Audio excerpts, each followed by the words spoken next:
Ke-138, How to get pregnant.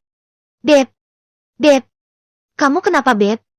Tanya Dijah yang dibuat keheranan oleh kelakuan sahabatnya itu. Tak ada orang yang bisa ia tanyai. Jetty ceritanya. Hari ini adalah hari perdana baby kuliah lagi.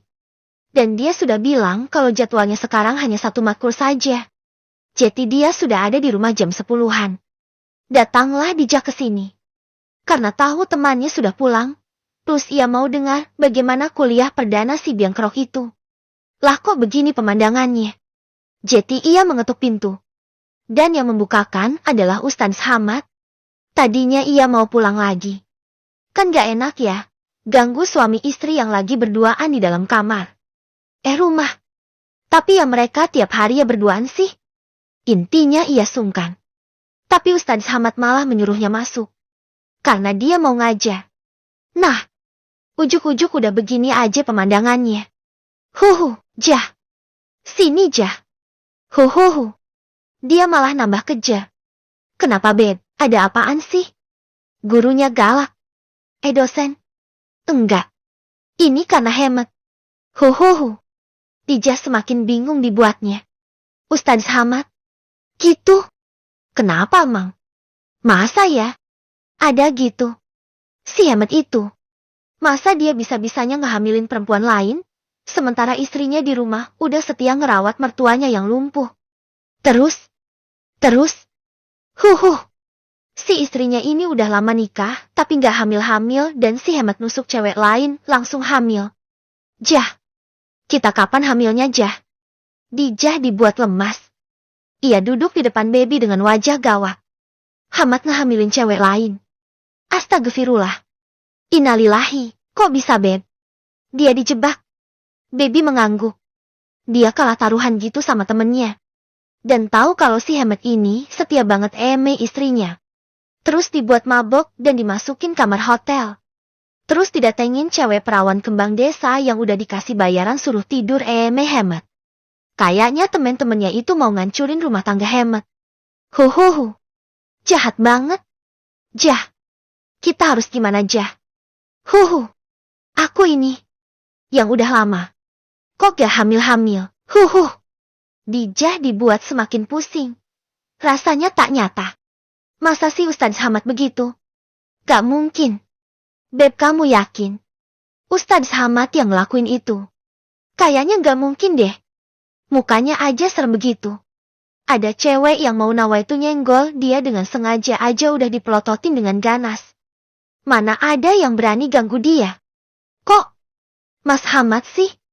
Ini hemat kok. Drama Turki. Omel baby ngegas. Walah. Dalah, tak kira. Lagian kamu hemat-hemat aja sih Beb. Kan Jetty salah kaprah. Emang namanya hemat. Mau apa? Aku jadi kepikiran. Gimana caranya aku hamil? Aku takut sama nasibnya Eva di sinetron itu. Dia sabar banget ya. Lah aku yang kesabarannya sensitif udah kayak daun pisang yang kena angin ribut. Udah rentan banget patah dan robeknya. Gimana Jah? Ya kan dia bukan hemat. Balas Dijah gak yakin. Baby diam. Ia seperti berpikir lama. Iya juga ya. Hahaha. Lah kan. Aneh banget emang nih orang. Lagian ngapain pakai nonton sinetron Turki segala. Aneh. Biasanya gak boleh nonton sinetron sama Pak Su. Emang. Tapi ini kebutuhan tugas. Dikasih bocoran sih. Katanya semester ini biasanya ada tugas buat dari Eropa. Terus? Kok Turki? Kan sebagian Eropa. Ahahaha. Mau apa ente? Lagian. Kalau Eropa pure udah banyak. Pasti pada ngambil zaman Victorian. Apa nggak France? Atau Italia Vatican? Cari yang beda. Aku mau ambil Turki. Nanti sekalian aku kasih sejarah kebesaran Turki Utsmani. Emang ngerti? Kayaknya baby yang saya henal tidak ngerti sejarah. Kok bisa? Tanya Dijah dengan penuh penekanan lebay. Ya kan ada Pak Hamad Buhori. Lagian ini. Sinetronnya Mang Timelinenya zaman waktu itu. Zaman Baheula. Terus? Gimana first day college? Tanya Dijah kepo. Ya biasa, selain ada palsu yang antar jemput gak kasih kendor. Dan dia yang udah kayak Jeti CCTV, karena sebelum dia keluar pasca nganter, aku dia ngelilingin sepenjuru kampus. Mencari area. Apa nyari orang itu? Aku curiganya dia nyari Kak Ido deh. Cekek kakak. Sepenasaran itu. Padahal udah pernah ketemu juga. Kenapa Kak Ido itu mang? Dia senior. Tapi Jeti Asdo sekarang. Kita dapat bocoran untuk prepare dan latihannya dari dia semua. Nah, si Kak Ido ini pernah ngomong kalau suka aku. Dan Pak Su cembokur. Hehehe. Tapi aku juga bilang kalau Kak Ido udah tahu aku punya suami. Dan dia juga yang ngasih tahu aku pertama kali ada something wrong sama Mas Hamad. Kok Jeti campur Inggris sih? Berasa Jeti anak peranakan aja. Haha. Intinya. Baik. Itulah baby yang suka absurd. Jeti. Ya Kak Ido yang ngasih tahu kalau ada yang ikutin Mas Hamad waktu itu. Dan sampai dalam kesimpulan kalau Mas Hamad dipelet. Juga dari Kak Ido. Intinya dia berjasa. Jeti aku minta Mas Hamad gak usah cemburuan. Tapi kan. Para suami zaman sekarang juga tak ada bedanya para suami pada zaman sebelum adanya peradaban. Maksudnya? Barbar. Posesif. Lah. Bener banget Beb. Ya ampun kok Jeti sesi curhat sini. Tapi beneran banget. Mas Hanan itu suka aneh. Setiap kali aku ngomong laki lain. Ini bukan karena aku naksir atau aku suka ya. Orang biasa aja. Kayak misal ngomong Ustaz Hamad. Ustaz Rohim. Dia marah, cemburu. Kan aneh. Padahal aku nanya. Apa ada perubahan sama Ustaz Rohim setelah kejadian itu? Dia bilang. Pakai nada marah gitu. Jangan bicarakan pria lain kalau di depan aku. Lah. Kan membagongkan sekali. Emang jah. Kita ini. Masih butuh kebebasan. Namanya juga masih muda. Kita ini masih dalam usia remaja tahu gak? Gak dikurung begini. Tapi aku boleh kuliah sih. Jeti gak mau protes.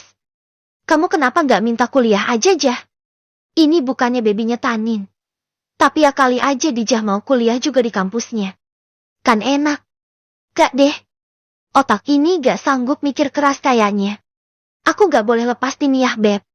Diminta sama Mas Hana nerusin diniyah ampe Aliyah lulus. Karena nantinya aku diminta ngajar. Horor gak sih Beb? Guru model aku. Mau Jeti apa muridku nanti? Ya kayak aku jah. Hahaha, jangan gitulah. Oh iya. Ada kabar katanya dari Ustazah Wardah. Aku dengar dari Mas Hanan. Si Ruby udah dipecat. Yang mecat Pak Kiai Halil sendiri. Keren emang Ustazah Wardah.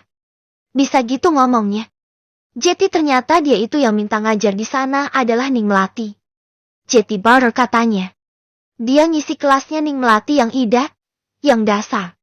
Nah Pak Kiai begitu tahu si Ruby gak ada dasar yang mumpuni buat ngajar ya akhirnya ngeluarin. Gitu. Ceritanya. Bagus deh.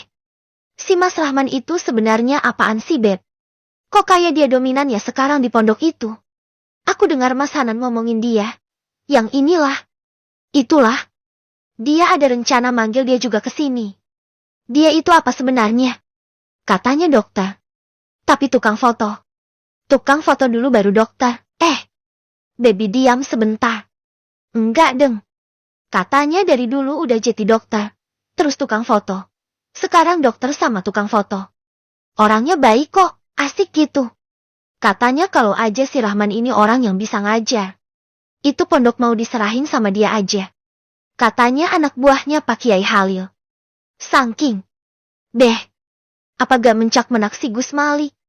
Kan dia yang udah berasa Jeti Kiainya di sana. Situ gak tahu kabar terbaru jah. Gus Malik udah nikah sama orang di sana. Dia balik ke sini. Itu tipis banget kemungkinannya. Palingan Ning Melati yang kesini lagi. Serem. Emang dasar cewek begitu ngumpul, kalah mah lambe biang gosip. Tahu ah. Kalau Dijah yang tambah lemes kalau bicarain Ning Melati. Bayang-bayang sosok itu datang bikin dia serem sendiri. Bayangin kalau dia tahu. Dijah nikah Gus Hanan. Serem. Ya kamu makanya harus hamil Jah. Enak banget sih tuh ngomong. Kayak hamil modelan pakai baju aja. Simple. Susah tau. Gak semua orang. Walau secara alamiah itu terjadi pada perempuan yang sudah punya suami. Tapi ya, gak segampang itu. It takes a miracle. Gitu. Lebay bet, tapi ya kita harus cari tahu. Bagaimana biar cepat hamil? Aku sih, sebenarnya, Mas Hamad gak pernah nanyain atau bahas mengenai hamil apa enggak. Tapi dia, setiap kali aku makan banyak, dia udah harapan aku hamil, tapi endingnya aku haid. Ya lemes deh. Aku tahu dia lemes dan kecewa. Tapi disembunyiin. Kan aku jadi ngerasa Jah. Tapi kan kamu kalau makan banyak beb. Lah makanya itu. Dia kayak berharap aku makan banyak karena hamil. Padahal dari sononya udah begitu. Sika, miris gak sih? Tanya Ning Ningrum aja yuk. Dia tuh kayaknya udah telat. Kita tanyain. Apa tips and tricks-nya? Apa pakai gaya bus bergoyang? Apa pakai gaya gajah ketekuk? Usul Dijah dengan bahasa yang ajaib. Gaya meja patah kakinya satu ada gak? Aneh aja kamu Jah. Ngadi-ngadi ente. Lah, kali aja. Ada ilmu khusus beb. Kamu tahu dari mana Jah? Ning Ningrum telat. Dia kan gak pernah jerawatan. Terus dia kelihatan sholat terus. Aku udah haid dia sholat terus. Padahal biasanya dia duluan. Ya ampun Jah. Kamu kok perhatian bener urusan begituan. Tapi nanyanya gimana coba? Nah, itu dia. Sebuah misteri yang gak aku ketahui. Intinya dia yang tahu beb. Kita tanyain nanti yuk. Kalau dia udah kelar ngajar. Oke. Misi kita adalah How to get pregnant in a week. Bagaimana hamil dalam waktu seminggu. Fighting. Misi macam apa itu? Tapi ya okelah. Kamu gak apa. Nanti cuti lagi pas hamil lahiran. Ya gak apa juga. Kan antara aja cutinya. Pas sudah gede dan mau lahiran. Banyak kok yang cuti pas mau lahiran. Kan banyak yang udah nikah. Jadi. Ya gak apa juga kali. Masa? Banyak tapi dari jurusan lain dan udah S2. Hahaha. Kini baby ngakak sendiri. Nyari pembelaan sendiri. Okailah. Misinya hamil minggu ini. Baby mengangguk mantap. Ia setuju dengan misi itu. Baru keesokan harinya mereka bisa menemui Ning Ningrum. Itu pun karena disamperin ke pondok. Perempuan yang satu ini super sibuk dengan kelasnya yang numpuk. Ini sih fix wajib buka lowongan pengajar di sini. Kalau aku sih, bakal minta Ustadzah Wardah aja yang ngajar sini. Enak orangnya baik. Santun, gak sombong. Ucap baby ke Ning Ningrum yang mengutarakan pendapatnya setelah Ning Ningrum bilang jadwalnya padat merayap. Bahkan ada 2 hari dalam seminggu dia warawiri pondok dan baru pulang bisa istirahat jam 9 atau jam 10 malam. Dari pagi. Non-stop. Break buat makan sama sholat doang lalu ngajar lagi. Ya kalau dia mau ngajar sih. Mendingan ngajar di pondok Kiai Halil aja gak sih? Ngapain juga ngajar di sini dia? Wong suaminya aja mau dijadiin mudir tapi gak mau. Balas Ning Ningrum yang makan siangnya adalah mie ayam. Membuat 2 perempuan yang ngakunya remaja itu mupeng. Pengen. Tapi gak bawa duit. Udah ngode minta beliin tapi Ning Ningrumnya gak nyadar blas dari tadi. Jadilah mereka hanya nelan ludah aja dari tadi. Sepet. Iya sih. Ning. Mie-nya enak ya? Pedes-pedes banyak ayamnya ya? Tanya baby melongo ke arah mangkuk yang isinya masih banyak itu. Ning Ningrum kalau makan itu kalem. Gak ganas. Dia kalem dan mengunyah seperti menikmati isi makanannya. Itu yang membuat baby dan Dijah tambah kepengen. Ini lagi banyak ceker. Di bawah mie ini ada cekernya. Hehe. Balasnya tambah bikin mupeng 2 anak pecinta makanan di depannya. Hui, aku mau ke Mas Hanan minta duit. Dijah berdiri tapi langsung disuruh duduk sama baby. Makan mie ayam bisa nanti Jah.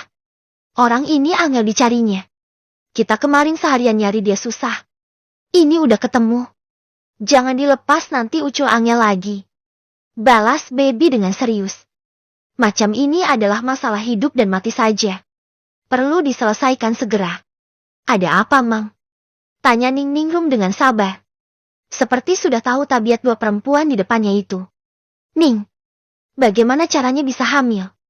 Tanya Baby sekonyong-konyong kode. Alias tanpa pemberitahuan sebelumnya. Ujuk-ujuk gitu. Bro. Nyemprotlah beberapa mie ayam yang lagi di dalam mulut Ning Ningrum ke depan wajah dua perempuan di depannya. Shotnya kok nggak ngenakin begini sih? Baby dan Dijah mengambil tisu untuk mengelap wajah mereka yang udah bermakeap mie ayam plus bawang daunnya. Disembur. Aduh. Keluh Baby. Kamu ada-ada aja. Aku baru break ngaja.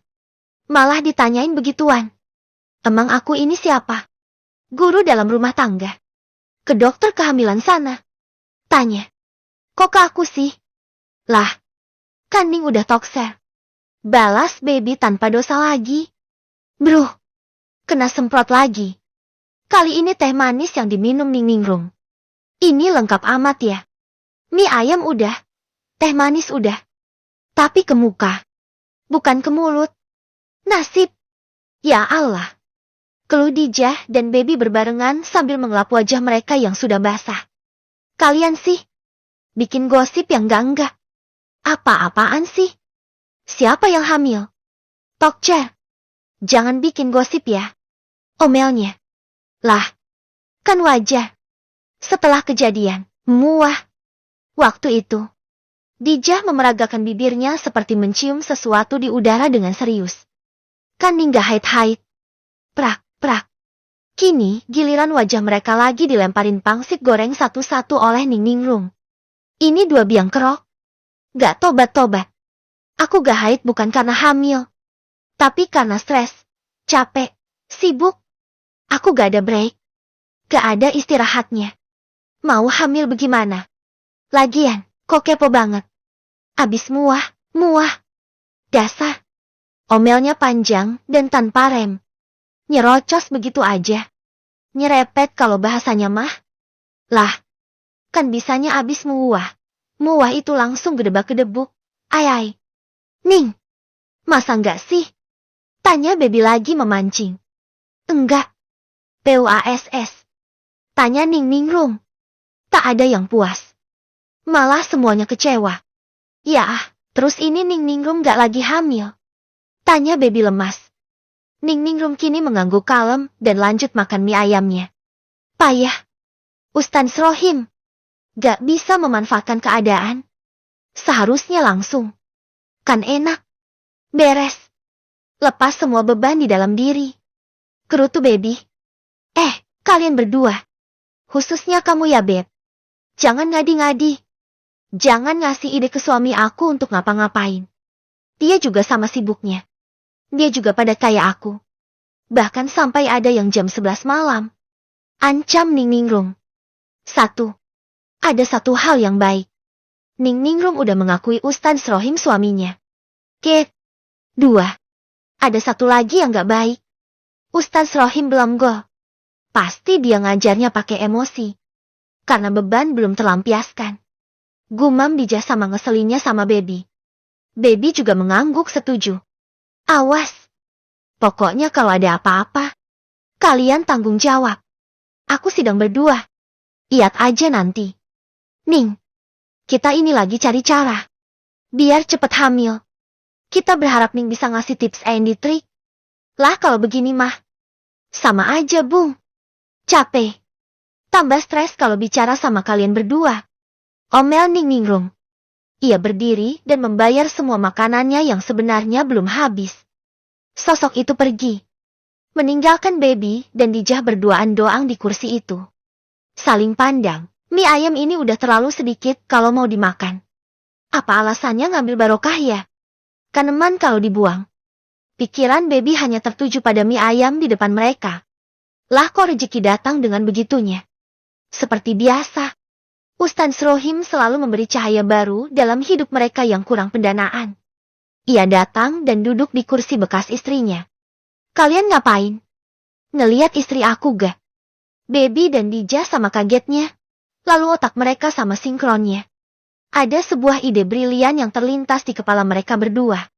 Hampir berbarengan. Keduanya senyum juga dalam waktu yang sama. Dan Ustadz Rohim jadi kepo. Dia polos gak tahu sama sekali kalau dua orang di depannya adalah troublemaker.